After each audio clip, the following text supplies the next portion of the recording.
Hey again. We are here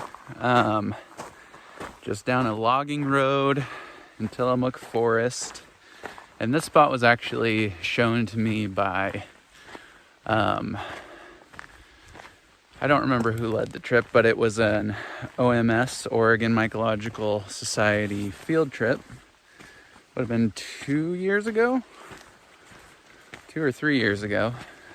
And it's the first field trip I went on, and I made some friends and found this great mushroom spot. Every time I come here, I make sure that, I've at least updated my membership, which is $30 to OMS, because you got to make sure to reciprocate for this sort of thing, And I don't come here too much, once or twice a year. And yeah, you got to make sure to give back when you do this. Another important thing to remember is whose land you're on. Like, this is really indigenous land that is being occupied or taken, and it's important to honor that legacy. I'm shamefully ignorant about whose land this actually is. I assume Clackamas, Multnomah, but I don't know. So I'll hold myself to learning about that a little bit. And we're just on the trail now. The first time we came here, just first thing when you got on the trail, there were a bunch of mushrooms everywhere. And I was totally blown away. Again, we're still pretty early in the season, so it is not like that today. But I do see some stuff. Let's see what we got here. Maybe some amanita? What is it? Oh, it's amanita for sure. Now, let's see. There you go. Oh, look at that beauty. And it's one of these furry amanitas. I want to say it's probably not Jamata. Verosa, maybe? Amanita verosa? It's hard to say. I know that this is not one I want to eat. A white amanita is not something you want to take home. But there's another one right here. Pretty awesome. I realized I just flipped the camera, so sorry about that. That's a good sign. Those are gorgeous. I'm gonna take a few photos and press on down the trail. Another good sign was I was driving here. It was misty, super foggy. Right before I turned off to come into the woods, there was just this rainbow right over the road. Like, a rainbow's not actually there, but it was like 20 feet in the air, like right in front of me, just being like, hey, come find some mushrooms. It's a magical day.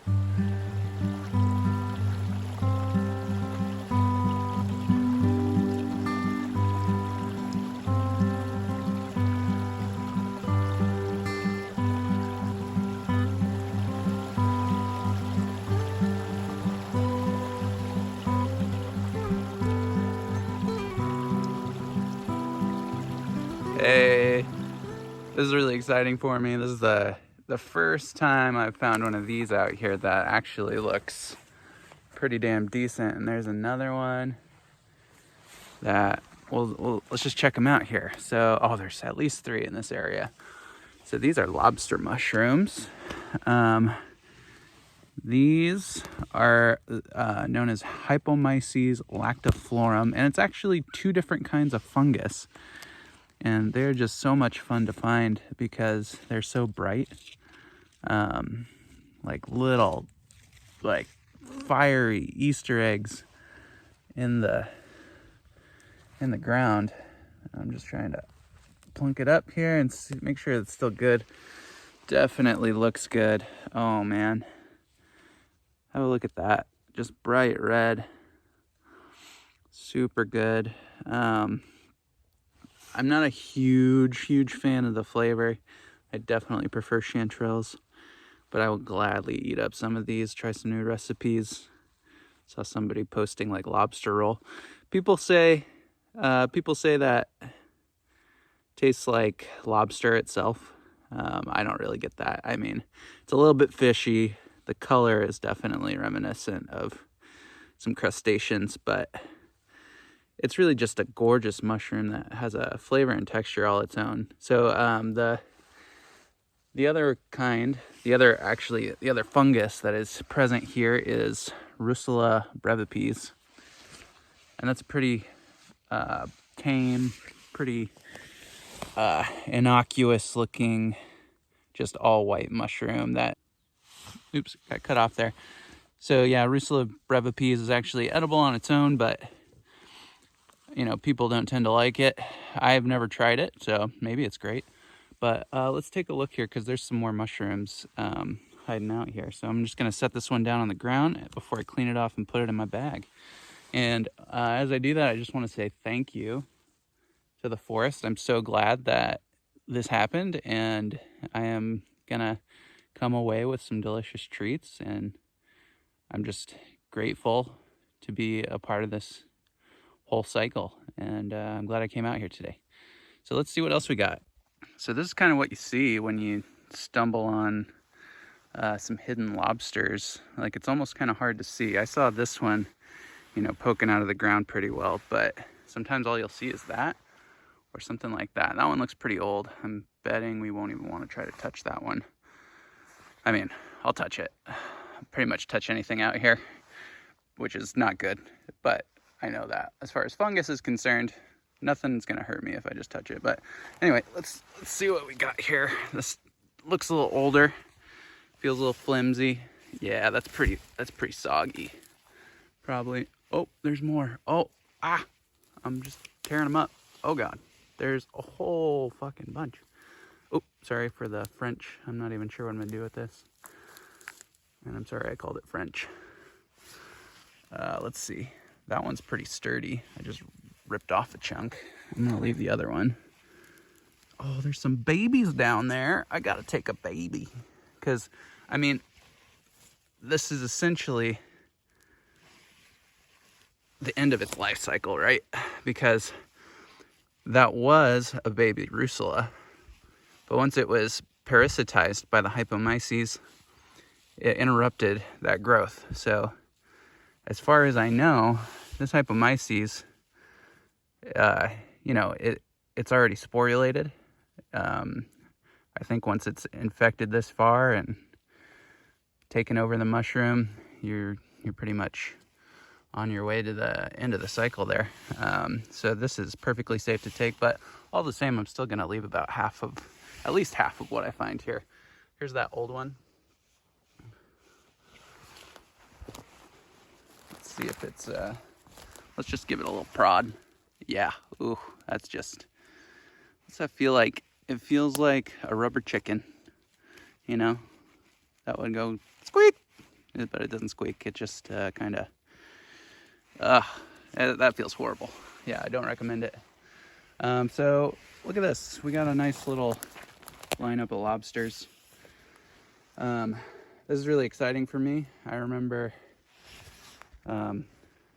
coming out here a couple years ago, first time, and we were finding chanterelles and things, but it was too late for lobsters. Everything we found was just horrible, like that rubber chicken. So I'm just gonna poke around here a little more and see what we can see, because you know, where there is one, there are many, at least the potential for many. So just see what we can see here. As far as ecology is concerned, we're in a mature forest. I'm not sure if this is quite old growth, but it is mature. We've got some, I mean, it's mixed, but we've got some pretty thick Doug fir. Oh, and some hunters. Gotta keep the blaze orange on. The lobsters will help with that too. We've got salal, we've got clover, we've got ferns. The thing that's great about this area is that you can see the ground. I mean, it's a pity that the ivy has gotten so bad in other areas where it's just, you can't even see the ground. You wouldn't be able to see the mushrooms even if they were just covering the soil. But here it's not taken over like that, so that's pretty cool. All right, I'm getting away from my lobsters, so I'm gonna go clean those off. I can show you what that looks like. So let's see, I got my big crappy knife there that is all beat up, but I'm gonna use my pocket knife for this. So what you want to do is make sure you get all the dirt off of this stuff before you put it in your bag, because any dirt that is on there is just gonna spread to anything else you put in the bag. So what I'm doing is just cutting off the bottom. Boop. And I got a nice clean cut there, no dirt. Trouble with lobsters, they like to collect all that. So, I mean, you can try to finger it out, you can try to brush it out, but it's pretty wet. So at this point, it's a matter of, did I say brush? I meant blow it out. It's pretty wet, so it's hard. That's why I bring a little toothbrush. And that's a little more effective at getting in those nooks and crannies. Nooks and crannies. You know, it's still gonna be a little mucky, but you know, these are firm enough that if you want to, you can run them underwater real quick before you cook them, just to get some of that muck out of there. Personally, I try to wash my mushrooms as little as possible, because the more water that gets in them, the crappier they get. And you know, you don't want waterlogged mushrooms. It's just a thing you don't want. So this thing is just gorgeous. Can't believe I haven't smelled it yet. Oh, it smells so good. I'm always amazed at the smell of a mushroom. They never smell how I think they're gonna smell. I don't know if anybody else gets that. So here's this other one we took up. It definitely has some pretty mushy parts. I'm actually just gonna leave this one behind. I don't like lobsters that much to where I want to take some mushy ones home, but I'm really excited about this little baby guy. And again, the fact that was, I feel no guilt whatsoever for leaving behind a mushroom that I pulled up, especially one that is parasitized by hypomyces, because that's just going to keep going, you know. Whatever is left of that life cycle is just going to keep going. And it's going to spread and make more delicious lobsters. And a thing to remember is that, bang, you know, mushrooms are not organisms in themselves. This is a fruit. The organism is the mycelium, the fungus that lives underneath the forest floor and within the soil and connects to all the trees. The host fungus for lobsters is Russula brevipes, which is mycorrhizal fungi, which means it pairs with the trees around here, which they depend upon each other to thrive, which is really pretty amazing. I love that. All right, so we got a couple reasonably clean mushrooms here. They're not gonna taint. I feel like I just got censored because I said taint and the gunshot happened all at once. I actually saw a deer up there. I bet they're shooting that deer. That sucks. Anyway, hope they get some good sustenance from it, like I'm doing with this fruit. All right, I'm gonna keep looking around and see if we can find some chanterelles today. More lobsters would be great. More nice and firm lobsty boys, or lobsty gals, or lobsty. Let's just not genderify it. Let's just not. Yeah. Carry on. See what we can find. Stay tuned. So we found another really good patch of lobster mushrooms. I went ahead and cleaned them and put them in my bag here. It's a mesh bag so that any remaining spores can be distributed throughout the woods and hopefully colonize and add to the ecology here. But I thought I'd show you real quick what the beginning host mushroom looks like for the lobster mushrooms, and that is Russula brevipes. Another thing to keep in mind is that that's not the exclusive host for Hypomyces lactiflorum. They can also parasitize lactarius mushrooms. So Lactarius deliciosus, the bleeding milk cap as well. I can't remember it's like rubrilac something. I can't remember the scientific name for that one. But I know what it is, and that's all that matters. If you can say something meaningful about a mushroom is more important than if you can remember the binomial, right? But anyways, a meaningful thing about this mushroom here is that, well, also I guess is the binomial. This is Russula breviipes. Breviipes kind of indicates short, abbreviated breviipes. So short-stemmed Russula is what that's known as. This is a really old one, but I just thought I'd show you like what that looks like before it is parasitized by Hypomyces lactiflorum and becomes a lobster mushroom. So yeah, that's what that looks like. Apparently, you know, these are edible as well. And I've actually heard that they're perfectly fine edibles. I would like to try one sometime, but lobster mushrooms are just more fun because they're bright and, you know, exciting. So anyway, I'll check back again soon.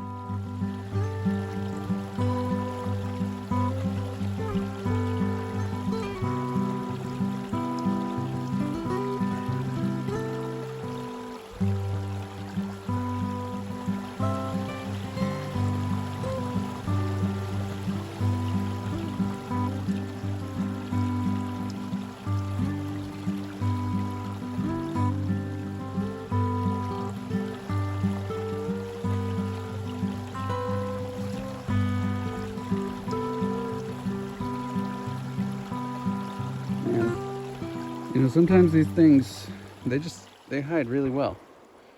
And you can just be walking by, you can step right on them, have no idea. I almost stepped on this one. I mean, you can probably see it peeking out there. But, you know, let's just see what's hiding under here. Oh, let's see, let's poke it. Feels pretty firm. This might be a keeper.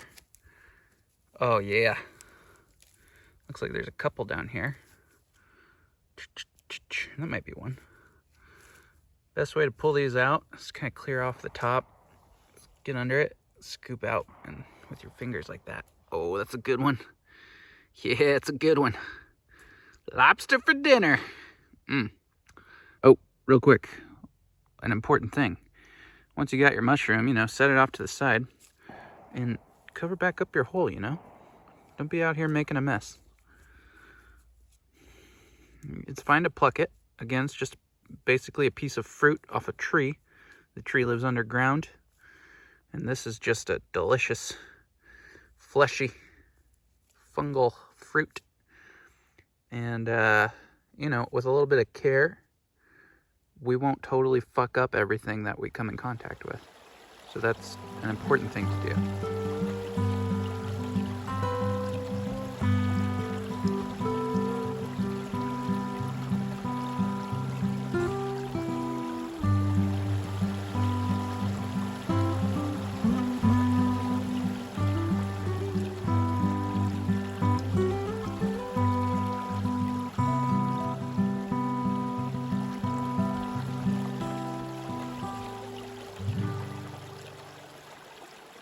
Something amazing is happening right now. There's a whole group of mockingbirds, I think they are.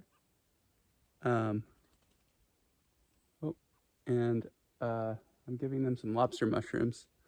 Watch, here we go.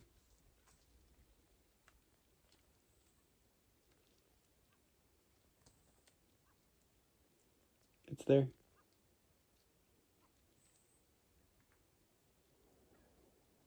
Did you find it? Here, let's get some more. I'll throw it further this time. All right, ready? Here we go.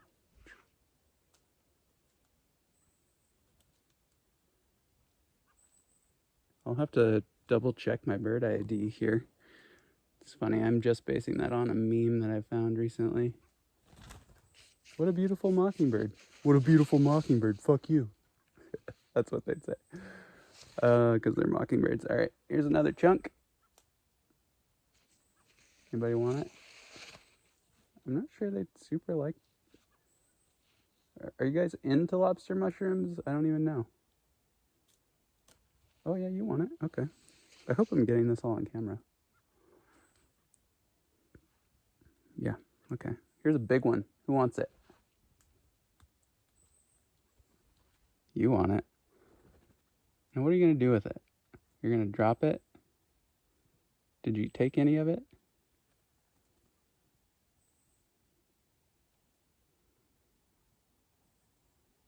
Hi. Y'all just want to be friends? Is that what's going on? I'm down. Let's hang out. Let's find mushrooms. What about chanterelles? You like chanterelles? They're here. Anyway, this is awesome. I'm going to turn off the camera now and just hang out with these new friends. Whoa.